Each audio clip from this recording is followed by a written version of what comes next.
ese uzi neza ko wowe uri kundeba aka kanya uko umeze, uyu mwanya uko umeze, waba ufite waba udafite, wahindura ubuzima bw'umuntu kandi uri umuntu w'agaciro, ugasenga Imana. Imana yaturemye ikamanukira gutabara. Iyo ufite Imana ubundi uba ufite byose. Iyo uzi agaciro k'Imana kuri wowe, uzi agaciro Imana yakuremanye, ubumuntu ni urukundo, ubumuntu ni ubupfura, umuntu ni ubunyangamugayo, ubumuntu ni urukundo rwo kwiyuma, umenya igihe urimo, ikigero urimo, uko ukwiye kuba uw'akamaro, udakwiye kwihana. Yesu arakoze, Yesu wawe amenya byose. Nshuti zanjye mumeze mute? Mumeze neza? Ni amahoro? Nanjye ndashima Imana, mba mbakumbuye cyane. Buri wese ahari narambura amaboko duhoberane, yambiye amahoro y'Imana n'abane namwe, ubuntu bw'Imana buganze muri mwe. Waba utameze neza, humura, Uwiteka aragukunda, Uwiteka akwitayeho. Igishoro cya mbere ni ubuzima. Kuba uriho ujye wumva ko akanya ushobora guhumbya amaso wabumbura ubuzima bwawe bukagenda neza. Ntukajye wiciraho iteka mu gihe ubuzima bwawe butarahagarara, cyangwa undi muntu agutunga urutoki ubabare. Humura, komera, ejo ni heza. Nawe ubona biri kugenda neza, shyiramo imbaraga, kuraje. Tukwifuriza kugira iterambere kurushaho, ariko iterambere ririmo Imana, ririmo gukunda abo yaremye, ririmo gufasha abo yaremye. Ni byiza, uraronka kurushaho. Ibi byose wumva ari amahoro. Nibwo bukire kurusha ibindi byose. Ntabwo ubukire ari ukurya ukikubira, kwikunda, kutibuka ibiremwa bigenzi byawe. Ubukire ni ugutunga Imana muri wowe, ugatunga no ku mafaranga kuko ari ingenzi, nayo hari ibyo adufashamo, ariko icya mbere ni Imana, icya kabiri ubwo butunzi bundi, ikindi gukunda abo Imana yaremye, ukaba ubaye umukire w'ukuri. Nshuti zanjye mumeze mutese? Ni amahoro. Tumaze iminsi turi mu gihe cy'akababaro cyo kubura umupasita wacu, dukomeje kwihanganisha umuryango wa pasita Theogene. Turabakunda kandi Imana y'amahoro kuba yaramwishubije, ntabwo muri mwenyine, iri kumwe namwe kandi ibintu byose bigomba kugenda neza, kuko abafite Imana ntacyo bakena. Ni ukuri, Imana ntihinduka, Imana ntabwo ari ingome. Mukomere, turabakomeje, turabakunda kandi turabazirikana. Abantu mubegereye mujye mubasura, mukomeze mubaguyaguye, niko minsi bigenda. Rero nari mbakumbuye cyane, nkomeje gushimira abantu mukomeje kwandika kuri subscribe, gusharinga, kuduha ibitekerezo, kutureba, kudukunda. Ni ukuri mwarakoze kudukunda, n'abandi mujye mubahereza ibiganiro badukunde, badukurikirane, ubundi dukomeze duhugurane kuri channel Malayika Kamini Kevin. Ni uguhugurana, kwishima, kunezerwa, guhereza icyubahiro Uwiteka Imana. Byose byacu tukabikorera hamwe, guhereza icyubahiro Imana kuko ari icyayo. Nari mbakumbuye mu by'ukuri, hari utuntu nifuza ko tuganiraho. Ni ukuri pe, ndagira ngo mbwire inshuti zanjye, mbwire umuntu ndeba, mbwire umuntu unyumva, ni wowe nshuti ndi kubwira, ni wowe muryango, wowe uri kundeba, ni wowe. Ese uzi neza ko wowe uri kundeba aka kanya uko umeze, uyu mwanya uko umeze, waba ufite waba udafite, wahindura ubuzima bw'umuntu kandi uri umuntu w'agaciro, uzi ko uri umuntu w'ingenzi? Ese uzi neza ko kuba uriho hari abo ugomba guha ibyishimo? Ati gute se Malayika?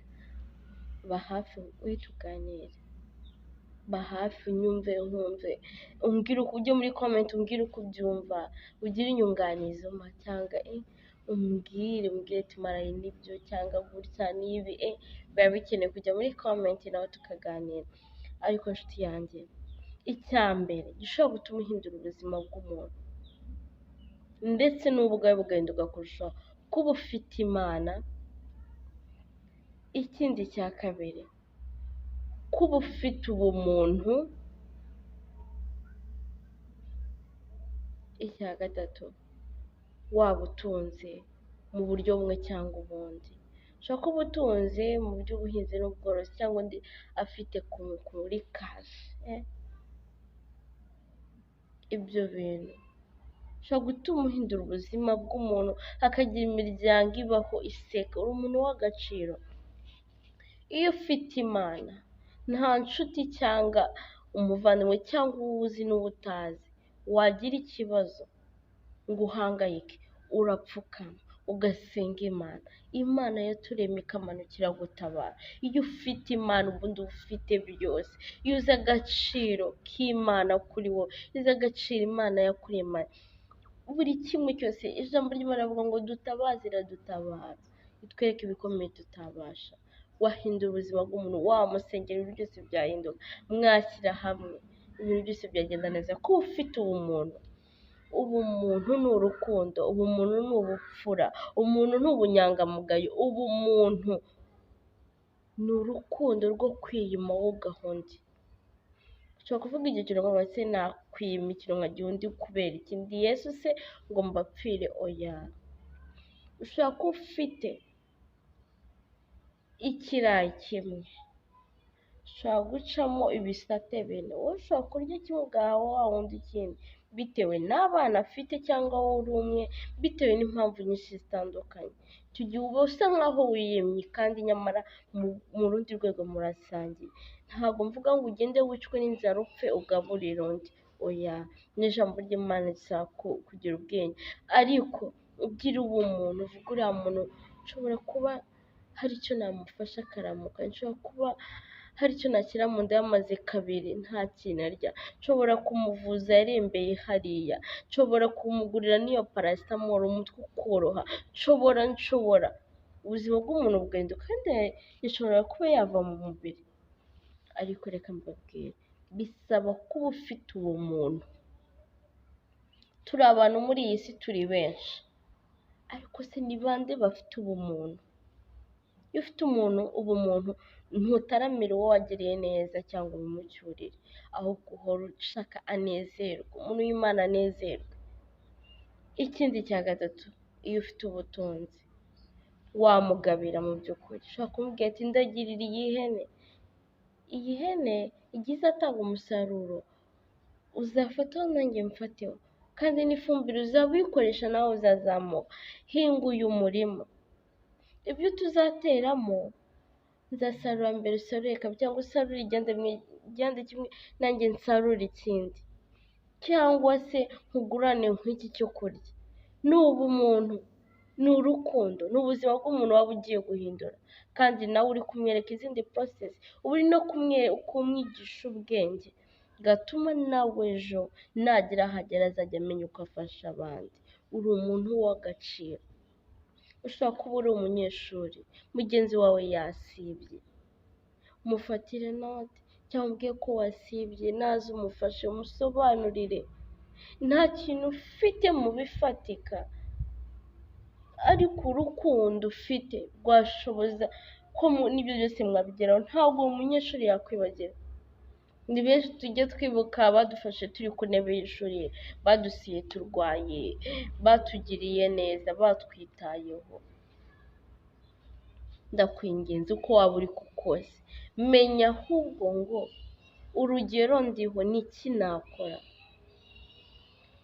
Hari abakozi b'Imana bavugwa muri Bible, basanze umuntu w'ikirema hafi y'urusengero, bavuga ati ntacyo dufite, ariko icyo dufite turakiguha. Haguruka ugende mu izina rya Yesu. Mu kwizera arahaguruka aragenda. Ijambo rijya rirema. Ijambo rirarema, ryakuvana hamwe rikakugeza ahandi. Icyo batanze bagitanganye umutima ukunze, barasenze, bakoresha cya kintu cyo kumenya Imana cya mbere, bagira ubumuntu kandi baratanga. Ndakwinginze, uri umuntu w'agaciro. Menya igihe urimo, ikigero urimo, uko ukwiye kuba uw'akamaro, udakwiye kwigunga ntacyo mfite, se mwamfashije, mwangire gute? Wowe mu byo ushoboye uri gufasha iki? kugira ngo nawe ufashwe. Uri gusanga umuntu ku muhanda ukamushota atakwiba babuze icyo bakora. Reba uburyo wamuvugisha muti mama gutya na gutya mwiza ute, umugiriye igishyika. Tubuze uwo muntu, uri umuntu w'akamaro, ukubwira nabi ntumuhe umwanya, ntumutege amatwi, ntugire umva ko uri umuntu w'agaciro. Guhera aka kanya cyumvira ijambo vuga ndi umuntu w'agaciro, ndakomeye. Pastor Theogene twamwigiyeho byinshi, ntabwo ku rwego yari ariho nta bya mirenge afite, yari afite ku rugo rwiwe yarushyiramo abantu 29, afite n'umuryango akabatunga. Dufite byinshi twakwigiraho, ni ukutagira inda nini, kumva ko ibintu byose bakwiye gusangira bagashyira hamwe ku meza imwe bagasangira, urukundo rukazamuka. Rero inshuti yanjye, turi abantu b'akamaro, humura. Ibiguca intege kubereka ko ntacyo uvuze, urakivuze, uri umuntu w'agaciro. Menya ibi ubigendereho, hari icyo biri bukumarire. Udashoboye muvomera amazi, uri umuntu w'agaciro. Uwo kwa muganga ubona hari uwo wagiye kurwaza ariko ukabona nta murwaza, mufashe. Nk'ujudari nawe ejo azafasha undi, ndakwinginze. Umva ko uri umuntu ukomeye. Uwiteka aradukunda, Uwiteka atwite. Icyo dusaba ni ukugira urukundo. Nawe ugira urukundo, kundwakaza abandi nabo bagukundwakaze, tugere ku byiza, sibyo? Uri umuntu ukomeye, njyewe nkubonamo nk'umuntu ukomeye, kandi koko uri umuntu ukomeye. Reba ibi ubyigireho akamaro, ku buryo uri buvanemo ikintu gikomeye uvuge ngo nanjye ngiye guhera ubu ngira abo ngirira akamaro. Urugero ndiho, nzi ko ejo nzarurenga bitewe n'abo nafashije. Pastor Theogene yaravuze ngo dukore nk'abazapfa ejo, nibyo koko. Tuziganirwa imirimo myiza, two kwigiramo ubunebwe, ibyiza biri imbere. Imana iradukunda, Imana itwitayeho. Humura, Yesu arakoze, Yesu wawe amenya byose. Nta kintu gihari cyaguca intege kuba uhumeka. Akira ubutsinzi, akira kunesha, akira umucyo w'Imana nawe uhesha abandi. Ndabinginze tugire urukundo rusaze. Nababwira byinshi cyane, ariko icyo nababwira, Imana iradukunda kandi turi abatsinzi, turi abaneshi. Iyumve mu buntu bw'Imana. Whether nuyikunda, ndakwinginze usharinge, hari abo yafasha, hari abo bagomba kumva ko nabo bakiri ab'akamaro, atari abo kujugunywa. Niba utarakanda subscribe uyikande kugira ngo dukomeze gusakaza ubutumwa bwiza ko guhugira mu bindi bibi. Oya, ejo ni heza, ibyiza biri imbere, kandi turagukunda, tukwitayeho. Imana iragukunda, ukajya wumva ko wikunze uri wenyine. Oya, Imana iragukunda kandi ikwitayeho. Bye cyane, Imana ibagirire neza, muhahe muronke. Ciao.